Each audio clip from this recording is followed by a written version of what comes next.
আজকাল অনেকেই নিয়মিত ডায়েট আর ব্যায়াম করেও পেটের মেদ কমাতে পারছেন না।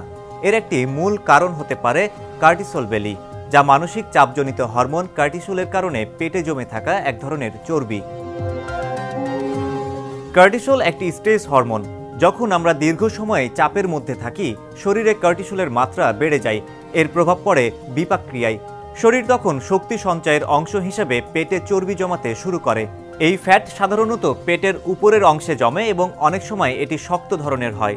এছাড়াও ঘুমের ঘাটতি, বেশি চিনি বা প্রক্রিয়াজাত খাবার খাওয়া, অতিরিক্ত ওয়ার্কআউট, হরমোন ভারসাম্যহীনতাও কর্টিসল বেলির পেছনে দায়ী। এর লক্ষণগুলো বেশ স্পষ্ট: পেটে ফুলে থাকা, হজমে সমস্যা, চিনি খাওয়ার প্রবণতা এবং সারাদিন ক্লান্তি অনুভব হওয়া। বান্ডেল থাকলে প্রতি সেনমানিতে টাকা বাঁচবে। বিকাশ সেনমানি বান্ডেল কিনে জিতুন প্রতি লেনদেনে। কর্টিসল বেলি নিয়ন্ত্রণে আনতে দরকার একটি হোলিস্টিক লাইফস্টাইল। প্রথমেই মানসিক চাপ কমাতে হবে। প্রতিদিন 10 থেকে 15 মিনিট মেডিটেশন বা ডিপ ব্রিথিং করলেই কর্টিসল কমতে শুরু করে। ঘুম হতে হবে নিয়মিত ও গভীর। খাবারে থাকতে হবে বেশি ফাইবার, প্রোটিন ও ম্যাগনেসিয়াম। এড়িয়ে চলতে হবে চিনি ও প্রসেসড খাবার। আর ব্যায়াম হতে হবে ভারসাম্যপূর্ণ, অর্থাৎ হালকা কার্ডিও, ইয়োগা এবং রেজিস্ট্যান্স ট্রেনিং মিলিয়ে। সবচেয়ে গুরুত্বপূর্ণ, এটি রাতারাতি কমে না।